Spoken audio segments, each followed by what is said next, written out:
Good evening. Tonight we're reading Pride and Prejudice by Jane Austen. Chapter 32. Elizabeth was sitting by herself the next morning and writing to Jane, while Mrs. Collins and Maria were gone on business into the village, when she was startled by a ring at the door. The certain signal of a visitor. As she had heard no carriage, she thought it not unlikely to be Lady Catherine, and under that apprehension was putting away her half-finished letter, that she might escape all impertinent questions, when the door opened, and to her very great surprise, Mr. Darcy, and Mr. Darcy only, entered the room. He seemed astonished, too, on finding her alone, and apologized for his intrusion by letting her know that he had understood all the ladies to be within. They then sat down, and when her inquiries after Rosings were made, seemed in danger of sinking into total silence.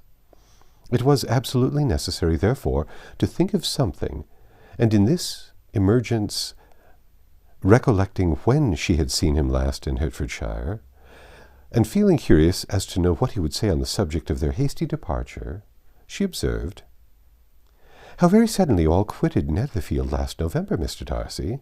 It must have been a most agreeable surprise to Mr. Bingley to see you all after him so soon. If I recollect right, he went but one day before. He and his sisters were well, I hope, when you left London?" "Perfectly so, I thank you." She found that she was to receive no other answer, and, after a short pause, added, "I think I have understood that Mr. Bingley has not much idea of ever returning to Netherfield again?" "I've never heard him say so, but it is probable that he may spend very little of his time there in future. He has many friends, and he is at a time of life when friends and engagements are continually increasing. If he means to be but little at Netherfield, it would be better for the neighbourhood that he should give up the place entirely, for then we might possibly get a settled family there. But perhaps Mr. Bingley did not take the house so much for the convenience of the neighbours as for his own, and we must expect him to keep or quit it on the same principle." "I should not be surprised," said Darcy, "if he were to give it up as soon as any eligible purchase offers." Elizabeth made no answer.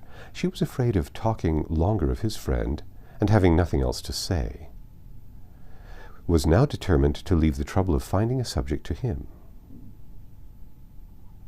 He took the hint, and soon began with, "This seems a very comfortable house. Lady Catherine, I believe, did a great deal to it when Mr. Collins first came to Hunsford." "I believe she did, and I am sure she could not have bestowed her kindness on a more grateful object." "Mr. Collins appears very fortunate in his choice of a wife." "Yes, indeed. His friends may well rejoice in his having met with one of the very few sensible women who would have accepted him or have made him happy if they had. My friend has an excellent understanding, though I am not certain that I consider her marrying Mr. Collins as the wisest thing she ever did. She seems perfectly happy, however, and in a prudential light it is certainly a very good match for her. It must be very agreeable to her to be settled within so easy a distance of her own family and friends." "An easy distance, do you call it? It is nearly 50 miles. "And what is 50 miles of good road? Little more than half a day's journey. Yes, I call it a very easy distance." "I should never have considered the distance as one of the advantages of the match," cried Elizabeth. "I should never have said Mrs. Collins was settled near her family." "It is a proof of your own attachment to Hertfordshire. Anything beyond the very neighbourhood of Longbourn, I suppose, would appear far." As he spoke, there was a sort of smile which Elizabeth fancied she understood. He must be supposing her of thinking of Jane and Netherfield, and she blushed as she answered, I do not mean to say that a woman may not be settled too near her family. The far and the near must be relative, and depend on many varying circumstances. Where there is fortune to make the expenses of travelling unimportant, distance becomes no evil. But that is not the case here. Mr. and Mrs. Collins have a comfortable income, but not such a one as will allow of frequent journeys, and I am persuaded my friend would not call herself near her family under less than half the present distance. Mr. Darcy drew his chair a little towards her and said, "You cannot have a right to such very strong local attachment. You cannot have been always at Longbourn." Elizabeth looked surprised. The gentleman experienced some change of feeling. He drew back his chair, took a newspaper from the table, and, glancing over it, said in a colder voice, "Are you pleased with Kent?" A short dialogue on the subject of the county ensued, on either side calm and concise, and soon put an end to by the entrance of Charlotte and her sister, just returned from their walk. The tete-a-tete surprised them. Mr. Darcy related the mistake which had occasioned his intruding on Miss Bennet, and after sitting a few minutes longer without saying much to anybody, went away. "What can be the meaning of this?" said Charlotte, as soon as he was gone. "My dear Eliza, he must be in love with you, or he would never have called on us in this familiar way." But when Elizabeth told of his silence, it did not seem very likely, even to Charlotte's wishes, to be the case, and after various conjectures they could, at last, only suppose his visit to proceed from the difficulty of finding anything to do, which was the more probable from the time of year. All field sports were over. Within doors there was Lady Catherine, books, and the billiard table, but gentlemen cannot always be within doors.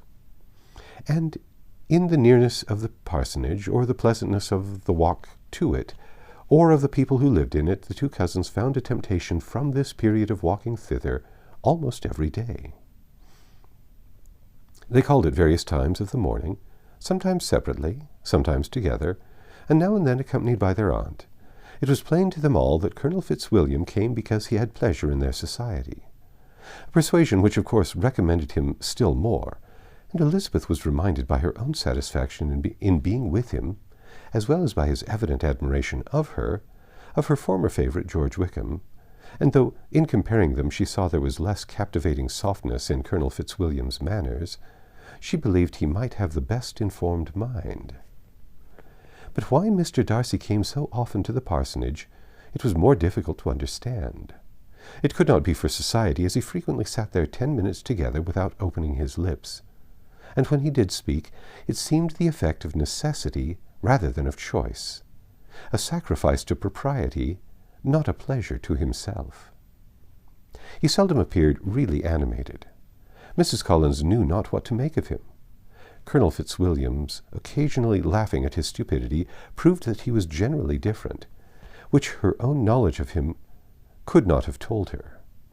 And as she would have liked to believe this change the effect of love, and the object of that love her friend Eliza, she set herself seriously to work to find it out. She watched him whenever they were at Rosings, and whenever he came to Hunsford, but without much success. He certainly looked at her friend a great deal, but the expression of that look was disputable. It was an earnest, steadfast gaze, but she oftentimes doubted whether there were much admiration in it, and sometimes it seemed nothing but absence of mind. She had once or twice suggested to Elizabeth the possibility of his being partial to her, but Elizabeth always laughed at the idea, and Mrs. Collins did not think it right to press the subject, from the danger of raising expectations which might only end in disappointment. For in her opinion it admitted not of a doubt that all her friend's dislike would vanish, if she could suppose him to be in her power. In her kind schemes for Elizabeth, she sometimes planned her marrying Colonel Fitzwilliam. He was beyond comparison the most pleasant man. He certainly admired her, and his situation in life was most eligible. But to counterbalance these advantages, Mr. Darcy had considerable patronage in the church, and his cousin could have none at all. That's the end of chapter 32. Come back tomorrow and we'll read chapter 33.